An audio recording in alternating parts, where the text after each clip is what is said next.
independent voice. Together, we make it heard. Are you willing to accept the challenge? Welcome to Independent Voice.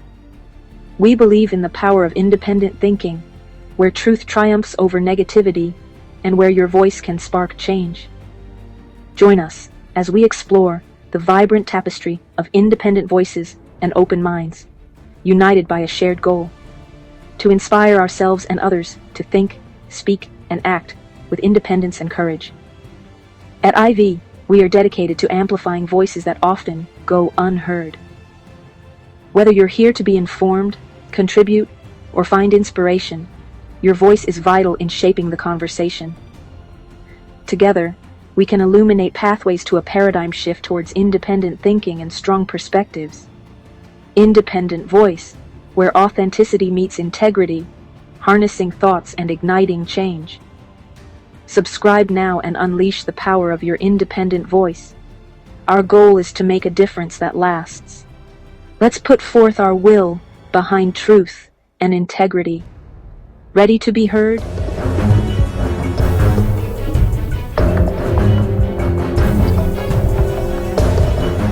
Welcome to Independent Voice, where integrity is more than a slogan and silence is never surrender.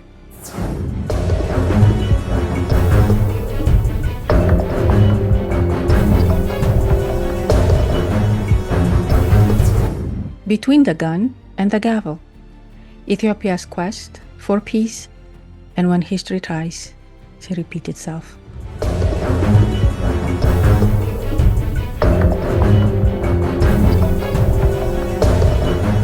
They say peace is here, but look closer, and you will see the cracks. One region is still recovering, another is on the verge of something worse, and in the shadows, whispers, alignment, lies. This isn't just about war. It's about who gets to define the truth and who suffers when they get it wrong. This is not just an update. This is a wake-up call to Ethiopians, to the diaspora, to the world. Because when peace is politicized, the people bleed twice. This is Independent Voice. I am Mame.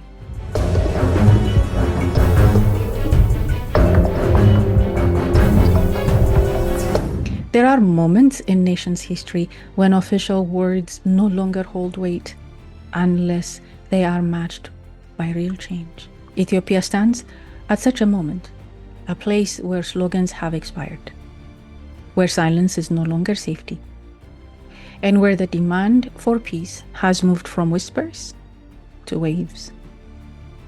Across regions, the past is still visible on the buildings, in memories, and in the lives disrupted by years of instability. What began as a patriotic force seems to have been fractured. Some factions still reflect their origin. Others, many argue, have veered into chaos, hijacked by conflicting interests and external agendas. The toll? Civilians displaced, students pulled from classrooms, entire communities trapped in a cycle of fear and uncertainty. But today, something is shifting. From disarmament programs to dialogue tables, from elder-led negotiations to outreach by faith leaders, the government is signaling a path, however imperfect, towards reconciliation and lasting peace. Peace, of course, is never neat. It's uneven. It stumbles, but it's visible, at least in some towns where calm is returning and development is cautiously resuming. But still, the people are not silent. Across cities, they've marched, not in defiance, but in demand. Let the children return to school. Let the businesses open. Let hope breathe again.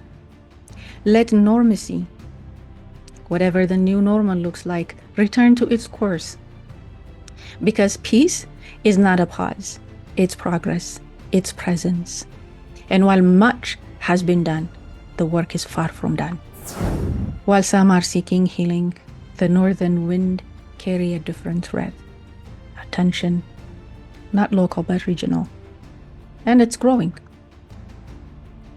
Let's talk about the shadow of a new conflict involving Tigray and Eritrea.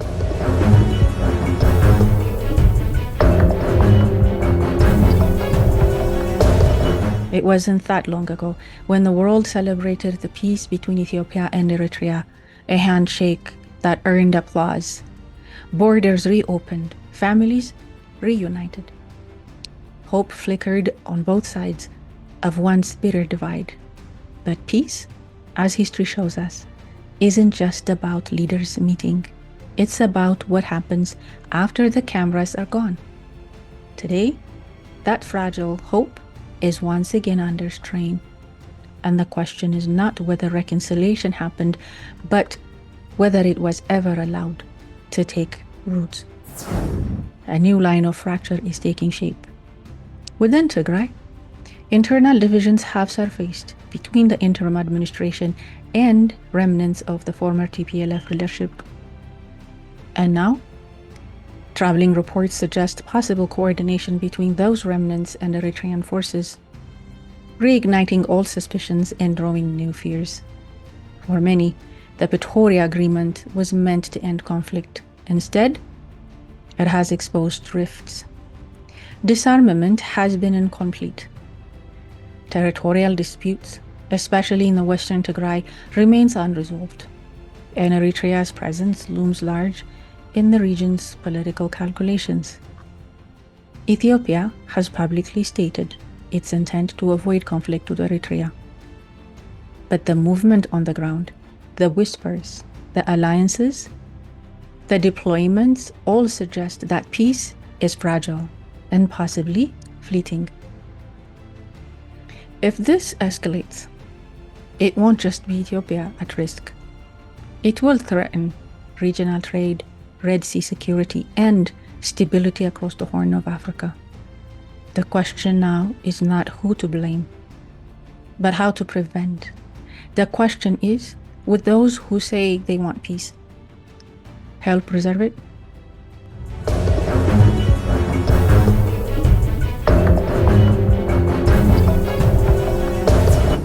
Before this video ends today, let me speak not just as a narrator, but as a witness.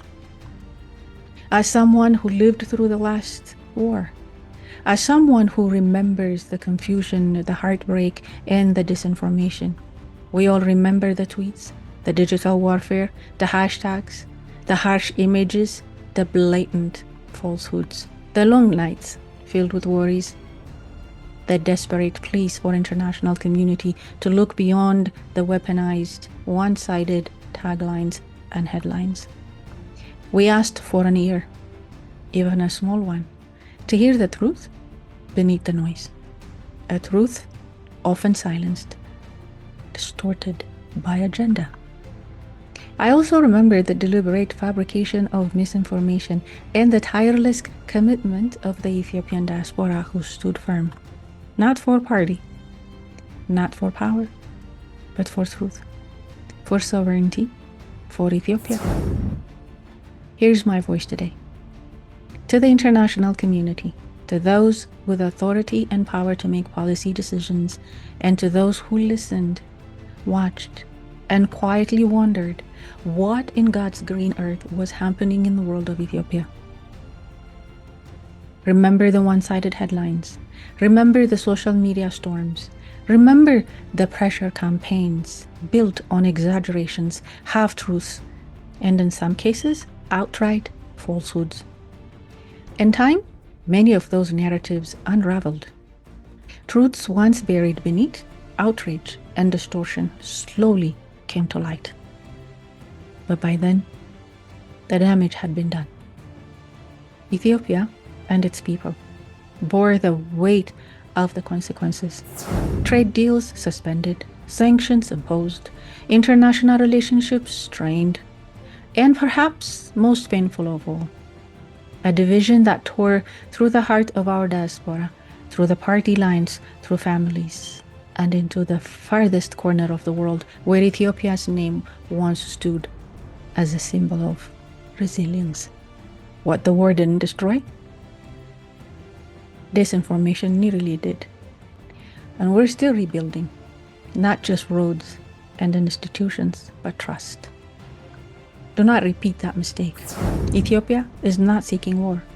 Ethiopia is seeking peace, even if slowly, even if imperfectly. But peace needs protection, not just within Ethiopia, but from the outside world. Before you align, amplify, or intervene, verify. Before you fund a narrative, follow the facts. And remember, silence is not admission. It's just sometimes exhaustion.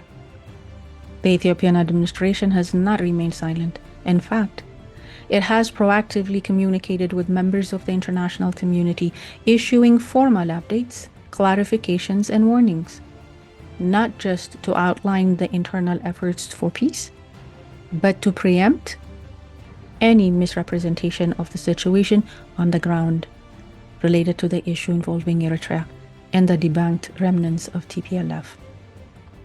These communications are not just diplomatic courtesies, they are safeguards.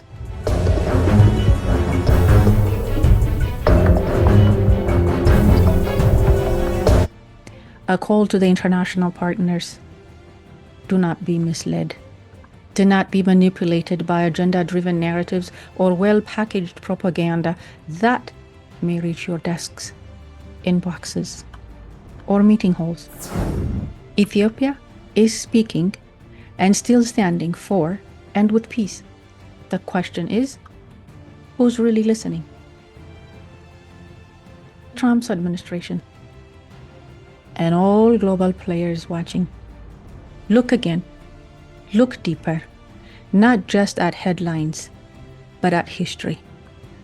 Not just at voices, but at what shapes them. Ask the hard questions. What unifies the Ethiopian diaspora and what divides it?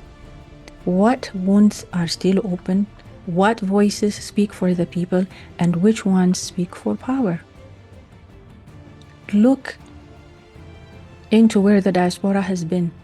Listen to the majority. Know and recognize that not all voices are representation of the entire diaspora community. Understand this. The diaspora is not a monolith. It's a mosaic, vibrant, resilient, and powerful, but also wounded and at times deeply polarized.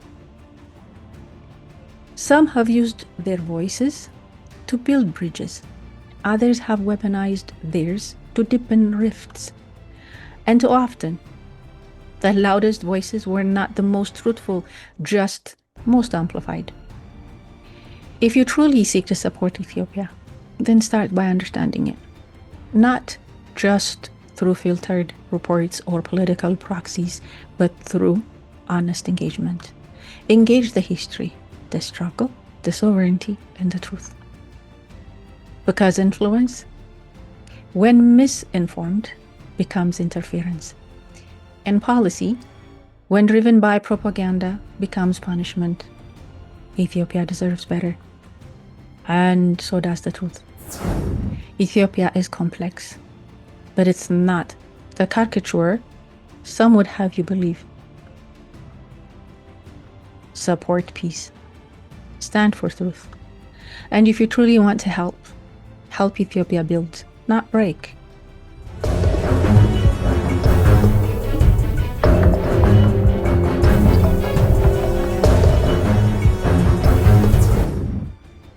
To the Ethiopian diaspora, you have power within your voices. Use it wisely. In the last conflicts, many of us unintentionally fueled division. Some did so intentionally. We pushed campaigns that cost Ethiopia jobs, trade, and reputation. We shared content that was never vetted. And now, as we face a new crossroad, many of those same voices are back, louder, angrier, and even less credible. This time, be smarter, be careful. If you're going to speak, speak responsibly. Speak with clarity, speak with independence. Make sure your voice is represented truthfully. And when it isn't, speak for yourself. Loud does not mean right, and echo chambers are not communities. Don't let the handful of amplified voices drown out your conviction, your nuances, your truth. Because if you stay silent, someone else will speak for you, and they may not speak for you at all. Your voice matters. Use it wisely. If you claim to stand with Ethiopia, then do not stand on the backs of the people. In closing, 2 regions, 2 different conflicts, but one truth. Peace is not a press release. It's a process. It's painful, but it's possible. And it's worth protecting with facts, with courage, and with an independent voice. Because silence costs more. We've seen this before. Voices raised, not to heal, but to divide. Narratives spun out, not to inform, but to inflame. If you watched this to the end, you're not just an observer. You're accountable to ask better questions, to challenge convenient lies, and to stand on the side of truth, even when it's not trending.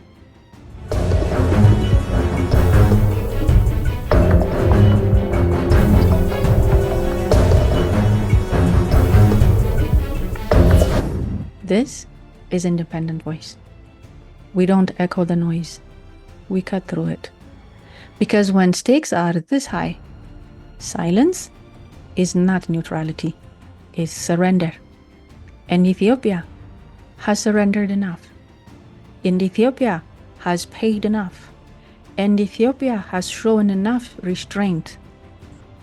And Ethiopia deserves better. Once again, this is Independent Voice, and I am Mame.